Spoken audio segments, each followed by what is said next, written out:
Bonjour à tous, bienvenue dans Le Mac sur Sensation. Aujourd'hui, je reçois Sarah Sénécal. Bonjour. Bonjour. Vous êtes directrice adjointe de la mission locale Ouest Heure. On peut vous retrouver au 19 rue Aubeuf à Bernay. Il y a en tout 436 missions locales partout en France. À quoi servent-elles ces missions locales ? Alors, les missions locales sont là pour accompagner les jeunes de 16 à 25 ans qui sont sortis du système scolaire ou qui sont en situation de décrochage scolaire. On est là pour les accompagner dans leurs projets professionnels, leur recherche d'emploi, mais aussi pour tout ce qui est lié à leur vie quotidienne aussi, la recherche de logement, des problématiques de santé, de loisirs, de sport. Donc on a un accompagnement global sur ces jeunes de 16 à 25 ans. Alors, ces missions locales ont été créées en 1982, elles dépendent du ministère du Travail. Alors, selon ce dernier, les missions locales accompagnent chaque année 1,1 million de jeunes pour leur recherche d'emploi. Combien de jeunes accompagnent la mission locale Ouest Heure ? Alors, la mission locale accompagne 1800 jeunes, alors ce sont les chiffres de l'année dernière, des contacts physiques d'au moins 3 mois. Il faut au moins avoir un contact physique dans les 3 derniers mois pour comptabiliser ce chiffre. Plus précisément, on accueille de nouveaux jeunes, environ 1000 jeunes chaque année qui viennent s'inscrire sur notre territoire, donc 2 sites principaux, Bernay et Pont-Audemer, et 15 permanences qui sont à moins de 10 km du lieu d'habitation d'un jeune. Justement, le territoire, à peu près la zone, c'est tout l'ouest de l'Eure, c'est ça ? C'est ça, donc vous avez 15 permanences réparties sur tout le territoire, qui va de Ménil-en-Ouche à Beaureget-en-Roumois, Beuzeville, Quillebeuf. On couvre 5 intercos, donc on est présent vraiment de manière proche des jeunes. Il y a des permanences, toutes nos coordonnées sont sur le site internet et sur la page Facebook. Le jeune n'est pas obligé de venir à Bernay et Pont-Audemer pour rencontrer un conseiller, c'est important de le savoir. Alors, il faut préciser que malgré les récentes mesures gouvernementales, les missions locales restent ouvertes et vous avez même renforcé votre effectif ? Oui, on a renforcé notre effectif et on reste ouvert. Ça me semble essentiel si on doit être présent pour notre jeunesse et on ne doit pas le faire qu'à distance.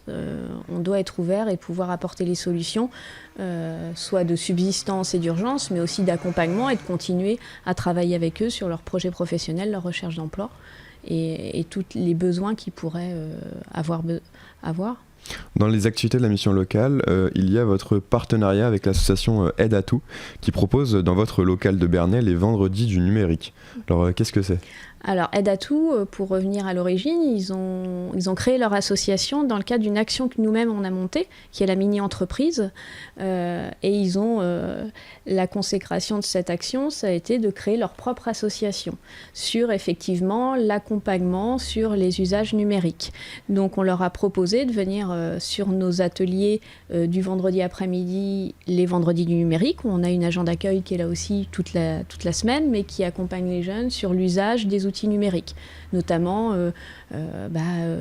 pouvoir être en capacité de répondre à un entretien à distance, créer son compte Team, utiliser tous les réseaux sociaux qu'on a besoin aujourd'hui pour même sa recherche d'emploi. Et donc Aide à tout vient en renfort sur cet après-midi-là, sur notre action. Alors cette action d'Aide à tout, les vendredis numériques, ça s'adresse uniquement aux jeunes ? Oui, aux jeunes qui sont inscrits ou non à la mission locale d'ailleurs. Alors aujourd'hui, nous avons l'image d'une jeunesse très connectée, c'est peut-être un peu caricatural de penser ça. Il y a encore des inégalités d'un point de vue numérique entre certains jeunes ? Oui, tout à fait. Tous n'ont pas un ordinateur portable, tous n'ont pas les mêmes accès aux connexions Internet. Nous, on souhaite en tout cas favoriser cet accès. Donc, il ne faut pas hésiter aussi à ce qu'ils nous contactent pour qu'on les aide dans ce cadre-là. Alors, autre enjeu important pour l'employabilité de la jeunesse, c'est de pouvoir être mobile et de se déplacer partout sur le territoire. Avoir son permis de conduire, c'est donc un enjeu encore plus vital lorsque l'on vit dans des coins ruraux comme dans l'ouest de l'Eure. Vous avez signé une convention de partenariat avec l'auto-école Permis sans souci. Que permet cette convention ? Et quels étaient les liens avec cette auto-école ? L'avantage, c'est d'avoir un tarif préférentiel déjà pour les jeunes qui vont être suivis avec l'auto-école Permis sans souci, qu'on puisse les suivre dans leur apprentissage notamment du code, où là des fois les jeunes peuvent se décourager. On peut d'ailleurs leur proposer de venir le mercredi après-midi s'entraîner avec nous pour se mobiliser, puisqu'on sait très bien que la partie code, c'est pas le plus marrant généralement. Et puis, on peut mobiliser aussi des aides financières pour le financement de ce permis. Alors, vous proposez des aides pour avoir son permis de conduire. Les jeunes pourront donc s'entraîner directement à la mission locale. Tout à fait. Le 5 mars dernier, la mission locale a participé à une collecte pour les Restos du Cœur. Quel bilan vous faites cette journée et pourquoi vous avez fait cette collecte ? Alors, on l'avait déjà fait avec le Secours populaire. Pour nous, ça rentre dans notre projet d'aller vers l'extérieur et d'aller à la rencontre du public. Donc, c'est dans le cadre d'une mesure plus globale, du repérage du public dit invisible et d'être la mission locale hors les murs. Participer à cette collecte, je pense qu'en l'état actuel de la situation, c'est indispensable. C'est de montrer aussi que les jeunes y sont présents, qu'ils sont capables de se mobiliser pour une collecte. Là, en l'occurrence, les jeunes étaient accompagnés aussi de leurs conseillers. Le bilan est très positif. Le regard de la population qui les a rencontrés à la sortie des magasins était aussi très positif, de voir pas que des personnes âgées qui font de la collecte, mais aussi des jeunes qui se mobilisent pour le bien-être de tous.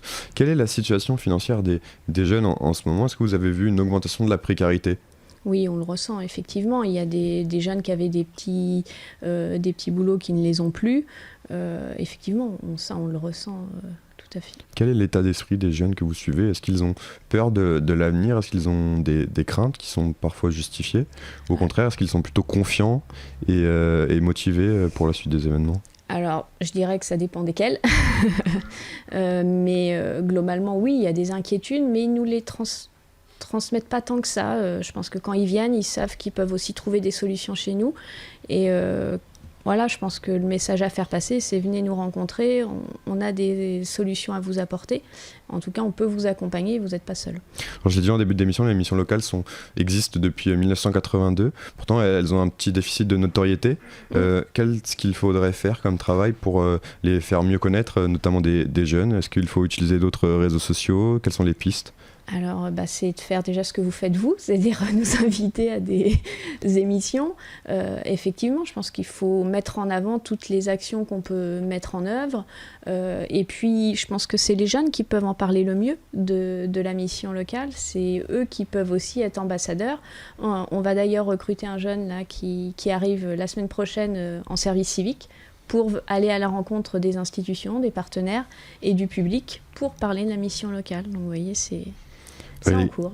Il existe donc des méthodes pour aider les jeunes. Il y a le service civique dont vous avez parlé, mais il y a aussi la garantie jeune qui donc relie la mission locale à un jeune. Qu'est-ce qu'il faut faire pour pouvoir bénéficier de cette garantie jeune ? Alors, il y a encore des décrets qui devraient tomber d'application pour les critères d'éligibilité, mais globalement, aujourd'hui, un jeune qui n'a pas de ressources, qui vit dans un foyer où ses parents sont non imposables ou qui sont bénéficiaires du RSA, ou qui est détaché fiscalement du foyer fiscal de ses parents, il peut bénéficier de la garantie jeune, c'est-à-dire 497 € par mois pendant un an, à condition d'accepter un accompagnement intensif et de s'engager dans un parcours d'orientation, de recherche d'emploi. Il y a combien de jeunes aujourd'hui qui bénéficient de cette garantie jeune à la mission locale ? Alors en cours, on est à 300 jeunes qui sont en cours d'accompagnement. Après, je dirais qu'on peut accueillir tous les 15 jours, on peut accueillir, aujourd'hui on a recruté pour ça, on est en capacité d'accueillir des promos 12. Alors on est obligé de réduire un peu les jauges des salles compte tenu du contexte sanitaire, mais en tout cas on continue à accueillir des groupes de jeunes pratiquement tous les 15 jours. Sur le territoire, Brionne aussi. On ne fait pas qu'à Bernay et Pont-de-Mer, on va aussi sur Brionne, sur Beuzeville, sur Bourrachard pour animer ces collectifs et ce dispositif. Et comment toutes ces aides sont financées par C'est le plan de relance qui permet ça, et puis les aides financières du gouvernement sur les mesures pour les jeunes. Et enfin, dernière question, Sarah Sénécal, quels sont les retours que vous avez sur cette garantie jeune de la part des jeunes qui sont suivis ?